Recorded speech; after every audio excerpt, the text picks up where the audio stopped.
বিসমিল্লাহির রহমানির রহিম। আমি হাফিজুর রহমান ফরাদ, সবাইকে জানাচ্ছি সালাম এবং শুভেচ্ছা। আজকের ভিডিওর আলোচনার মূল বিষয় হচ্ছে যে কিভাবে আমরা নাম্বার ফরম্যাটিং করতে পারি সে বিষয় নিয়ে আলোচনা করব হোম ট্যাব থেকে। তো হোম ট্যাব আমরা ওপেন করছি, অর্থাৎ ফাইল থেকে হোমে ক্লিক করছি। হোমে ক্লিক করার পরে এই ট্যাবটি দেখতে পাচ্ছেন যে ওপেন আছে এখন। তো হোমের আন্ডারে যে নাম্বার রয়েছে সেই নাম্বার নিয়ে আমি আলোচনা করব। তো আমি এটিকে আগে একটু বাতিল করে নিচ্ছি। তা বাতিল করার জন্য সিম সিলেকশন করে রোটেটে যেয়ে এটিকে অফ করছি, দেখেন অফ হয়ে যাচ্ছে। ওকে, আর এটির কালারটিকে আমরা যদি চেঞ্জ করতে চাই এখান থেকে আমরা কালার চেঞ্জ করে দিতে পারবো, অর্থাৎ নো ফিল কালার করে দিচ্ছি।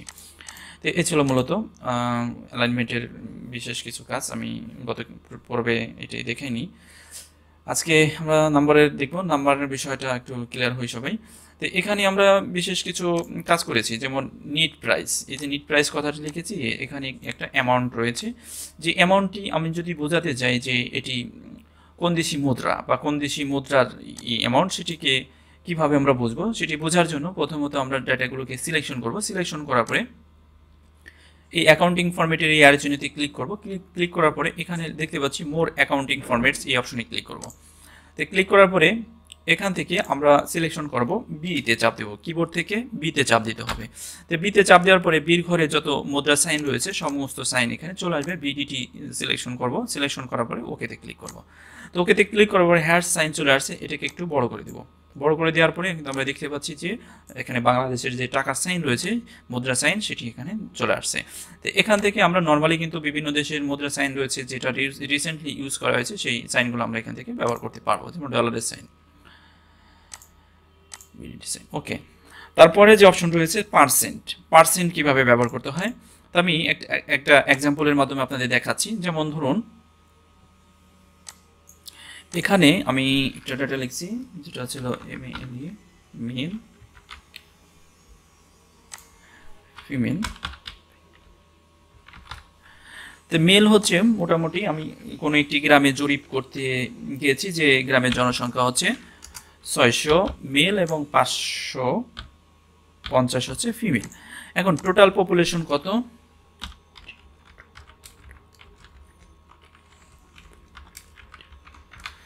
টোটাল পপুলেশন আমরা যোগ করি, যোগ করার পদ্ধতিটি তো যোগ করলাম। যোগ করার পরে দেখতে পাচ্ছি যে টোটাল 1150। তা এখন কত পার্সেন্ট ফিমেল আছে কত পার্সেন্ট মেল আছে সেটা আমরা কিভাবে বুঝবো? এটি করার জন্য আমাদের যেটি করতে হবে সমান সমান, অর্থাৎ ফর্মুলা অনুপাতের মধ্যে সমান সমান লিখতে হবে। 600-এর উপরে ক্লিক করছি, ভাগের চিহ্ন, দেন আমরা 1150-এর উপরে ক্লিক করবো, দেন ইন্টারপ্রেস করছি। ইন্টারপ্রেস করার পরে এখানে কিন্তু একটা 0 পয়েন্ট একটা নাম্বার চলে আসছে। তো এখন যদি আমরা পার্সেন্ট দেখতে চাই সেক্ষেত্রে নাম্বারটিকে সিলেকশন করে পার্সেন্টে ক্লিক করলে অর্থাৎ 52% আমরা দেখতে পাচ্ছি যে ফিমেল বসবাস করে। দেন পরবর্তীতে সমান সমান লিখে 550-এর উপরে ক্লিক, দেন অবলিক চিহ্ন, 1150-এর উপরে ক্লিক, দেন ইন্টারপ্রেস করব। ইন্টারপ্রেস করার পরে সেম একইভাবে আমরা পার্সেন্টে ক্লিক করলে অর্থাৎ 48% এখানে দেখাচ্ছে। অর্থাৎ টোটাল পপুলেশন 1150, মেল হচ্ছে 52% এবং ফিমেল হচ্ছে 48%। পরবর্তীতে আমরা দেখব যে কিভাবে কমা ব্যবহার করতে হয়। কমা অর্থাৎ এখানে আমরা দেখতে পাচ্ছি যে টোটাল যে টাকাটা আমরা দেখতে পাচ্ছি, অর্থাৎ টাকার অ্যামাউন্ট এখানে লেখা হয়েছে। আর টাকার অ্যামাউন্ট যেখানে থাকে সেখানে একটা সেপারেটর ইউজ করতে হয়, বা 1000, লাখ, এগুলো। তো সেপারেটর ব্যবহার করার জন্য এখানে কমা ইউজ করব। দেখেন অটোমেটিক 29,400, এখন 1100, 1560, এটাকে আমরা খুব সহজেই বুঝতে পারতেছি কমা ইউজ করে। দেন তারপরে আমরা যেটা দেখবো যে কিভাবে ডিক্রিজ ডেসিমেল এবং ইনক্রিজ ডেসিমেল, অর্থাৎ এখানে যে দশমিকের পরে যে দুটি জিরো আছে এটিকে আমরা যদি সংখ্যায় বাড়াতে চাই বা কমাতে চাই সেই ক্ষেত্রে আমরা এই অপশনটি ব্যবহার করব। দেখেন বাড়ছে এবং এটির মাধ্যমে কমে যাচ্ছে, বাড়ছে এটির মাধ্যমে কমে যাচ্ছে। তো এভাবে আমরা খুব সহজেই অর্থাৎ ডেসিমেল প্যালেস সংখ্যা বাড়াতে পারবো বা কমাতে পারবো। দেন তারপরে অপশন যেটা আছে যে জেনারেলের আন্ডারে, অর্থাৎ এখানে অনেকগুলো অপশন রয়েছে, তার মধ্যে আমরা দেখবো যে জেনারেল জিনিসটাকে। জেনারেল বলতে আসলে নর্মালি আমরা যেখানে শিটের মধ্যে যখন লিখি কোনো কিছু, সেটার মধ্যে আমরা কিন্তু নাম্বার এবং টেক্সট দুটোই কিন্তু আমরা লিখতে পারি। অর্থাৎ এটি মূলত থাকে কি ফরম্যাটে? জেনারেল ফরম্যাটে। আপনি টেক্সট লিখলেও কিন্তু জেনারেল ফরম্যাট এবং নাম্বার লিখলেও কিন্তু জেনারেল ফরম্যাটে কিন্তু এখানে দেখাচ্ছে। তো সাধারণত দেখেন এখন কিন্তু এটি কিন্তু অ্যাকাউন্টিং ফরম্যাটে চলে আসছে। তার মানে আমরা এখানে কিন্তু কি করেছি, এখানে একটি কমা ইউজ করেছিলাম। আবার এটিও সেম দেখেন, এটাও কিন্তু অ্যাকাউন্টিং ফরম্যাট, যার কারণ হচ্ছে যে এখানে আমরা কিন্তু মুদ্রা সাইন ইউজ করেছি, এটা একটা আলাদা ফরম্যাটে চলে গেছে এই নাম্বারটি। তো এই ধরনের কোনো ফরম্যাট যদি আমরা ব্যবহার করতে চাই, অর্থাৎ এই যে জায়গাটা আছে এটাকে যদি আমরা অ্যাকাউন্টিং ফরম্যাটে নিয়ে আসতে চাই, সেম একইভাবে আমরা অ্যাকাউন্টিং ফরম্যাটে এই আইকনে ক্লিক করে দেখেন অ্যাকাউন্টিং ফরম্যাট এটি চলে আসলো। এটিকে আমরা যদি নিয়ে আসতে চাই, যেমন আমি নাম্বার ফরম্যাটে নিয়ে আসতে চাচ্ছি, নাম্বার ফরম্যাট, দেখেন নাম্বার ফরম্যাটে এটি চলে আসছে। এটি হচ্ছে মূলত নাম্বার ফরম্যাট, যেটার মধ্যে কি থাকে, আমরা যখন 5 লিখি পয়েন্ট দিয়ে তারপরে 00 দিই, এটি হচ্ছে মূলত নাম্বার ফরম্যাট। আর নাম্বার ফরম্যাট লেখার জন্য আপনাকে যেটা করতে হবে, যেখানে লিখবেন সেই জায়গাটাকে সিলেকশন করে নেবেন, সিলেকশন করে দেন নাম্বার ফরম্যাটে ক্লিক করবেন। তো নাম্বার ফরম্যাটে ক্লিক করার পরে এখন যদি আমি 12 লিখি, অটোমেটিক দেখেন নাম্বার ধরছি। এভাবে আমরা নাম্বার ফরম্যাট লিখতে পারি। ওকে, তো নাম্বার ফরম্যাট রয়েছে, কারেন্সি ফরম্যাট, অ্যাকাউন্টিং ফরম্যাট, তারপরে রয়েছে শর্ট ডেট এবং long date. Short date, long date, আপনি যেখানে শর্ট ডেট লিখবেন, সাপোজ আমি এখানে লিখছি, তো এই জায়গাটাকে ডেটে আমি আগে লিখে নিই, ডেট লেখার পরে জাস্ট আমরা এই জায়গাটাকে ব্লক করে নিচ্ছি। ব্লক করার পরে এখান থেকে শর্ট ডেট কি জিনিসটা আমরা একটু দেখি। যেমন আজকের তারিখ, আজকে তারিখ হচ্ছিল 15/12/2018, দেন ইন্টার প্রেস করছি। তো এটা হচ্ছে মূলত শর্ট ডেট। আর লং ডেটটা কি, লং ডেটের জন্য আবার সেম একইভাবে সিলেকশন করছি, দেন এবার আমরা এখান থেকে লং ডেটে ক্লিক করছি। এখন আজকের ডেট যদি লিখি আমরা 15/12/2018, এবার ছেড়ে দিই।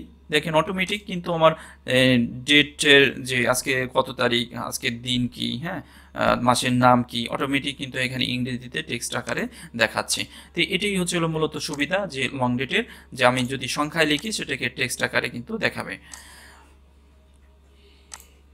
দেন তারপরে আমরা যে বিষয়টা দেখব যে কিভাবে মোবাইল নাম্বার লেখা যায়। মোবাইল নাম্বার লেখার জন্য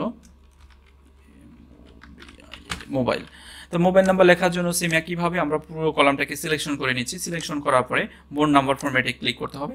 ক্লিক করার পরে আমরা অনেকগুলো নাম্বার ফরম্যাটের জেনারেল দেখছি, কারেন্সি দেখেছি, অ্যাকাউন্টিং দেখেছি, ডেট দেখেছি, হ্যাঁ, টাইম দেখেছি, এই বিষয়গুলো আমরা এখানে দেখেছি। তো আমরা দেখবো এখন টেক্সট নিয়ে। টেক্সটের মধ্যে দেন ওকেতে ক্লিক করছি। ক্লিক করার পরে এখন নর্মালি যদি আমি এখানে মোবাইল নাম্বারটি লিখি 01765, হ্যাঁ, এভাবে যদি আমি মোবাইল নাম্বারটি লিখি, দেখেন কিন্তু 0 কিন্তু থাকছে না। এখানে যদি আমরা 0 দিয়ে লিখি 01765247240, ওকে, দেখেন অটোমেটিক এখানে 0 থাকছে। তার মানে মোবাইল নাম্বারটা আসলে নাম্বার না, নাম্বার হচ্ছে ওই সকল সংখ্যা যে সকল সংখ্যার সাহায্যে গাণিতিক ক্রিয়াকলাপ অর্থাৎ যে গাণিতিক অপারেশন চালানো হয়, যোগ বিয়োগ গুণ ভাগ করা যায়, সেগুলোকে নাম্বার হিসেবে ধরা হয়। অর্থাৎ এখানে আমরা যখন লিখছি অর্থাৎ 0 কিন্তু রাখে নাই, কারণ হচ্ছে যে অর্থাৎ 0 দিয়ে যখন আমরা লিখি তখন টেক্সট হিসেবে থাকে, আর এটা হচ্ছে নাম্বার হিসেবে চলে আসছে। তাই বুঝতেই পারছি যে নাম্বার জিনিসটা কি, টেক্সট জিনিসটা কি। এখন এটার মূলত হচ্ছে টেক্সট ফরম্যাটে আছে, এখন কিন্তু নাম্বার ফরম্যাটে নেই। তারপরে যে অপশনগুলো আছে আমরা একটু দেখব। ওকে, আমরা আরেকটা বিষয় জানবো যে এখান থেকে কিভাবে, যেমন এটা তো আমরা জানলাম যে নর্মালি কিভাবে লং ডেট শর্ট ডেট করতে হয়। তারপর আরেকটা বিষয় থেকে যায় যে আমি যদি আমার মতো করে আমাদের ডেটের ফরম্যাটটাকে তৈরি করতে চাই, যেমন আজকে 7/3/2018 দিয়েছি। এখন সাপোজ এখানে 2018 লেখা আসছে, কিন্তু আমি এটাকে আমার মতো করে সাজাতে চাচ্ছি। যে নিচের দিকে ক্লিক করছি, জেনারেল, দেন মোড নাম্বার ফরম্যাটে ক্লিক করছি, দেন ডেটে ক্লিক করবেন। ডেটে ক্লিক করার পর এখানে আপনার মতো করে আপনি নাম্বার ফরম্যাট তৈরি করে নিতে পারবেন। যেমন এটা যদি চান তাহলে এরকম দেখাবে, আবার যদি চান যে আপনি টাইম সহ দেখতে চান সেক্ষেত্রে আপনি এটি ইউজ করতে পারেন, বা এটি ইউজ করতে পারেন, এটি ইউজ করতে পারেন, ঠিক আছে। দেন ওকেতে ক্লিক করার সাথে সাথে আপনি কিন্তু টাইম পেয়ে যাবেন। তো এভাবে পর্যায়ক্রমে আপনি কিন্তু টেক্সটগুলো লিখতে পারবেন, ডেটগুলো লিখতে পারবেন। তো আশা করি সবাই বুঝতে পারছেন যে নাম্বার কিভাবে ফরম্যাটিং করতে হয়, নাম্বারকে কিভাবে কাস্টমাইজ করতে হয়। পরবর্তী ভিডিওতে আমাদের থাকছে যে কিভাবে কন্ডিশনাল ফরম্যাটিং নিয়ে কাজ করতে হয়, কিভাবে সত্য সাপেক্ষে আমরা কোনো ডাটাকে মার্ক করতে পারি, সে বিষয় নিয়ে আমি আলোচনা করব। সে পর্যন্ত সবাই ভালো থাকুন, সুস্থ থাকুন, আল্লাহ হাফিজ। ভিডিও শেষে আপনার কাছে ছোট্ট একটি অনুরোধ করিব, যদি এই ভিডিওটি ভালো লাগে অবশ্যই লাইক, কমেন্ট এবং শেয়ার করে আপনি আপনার বন্ধু এবং বান্ধবীর মাঝে ছড়িয়ে তাদের উপকার করতে পারেন, এবং আমাদের চ্যানেলটি সাবস্ক্রাইব করে রাখুন যাতে করে পরবর্তী ভিডিওগুলো দেখতে পান। Thank you.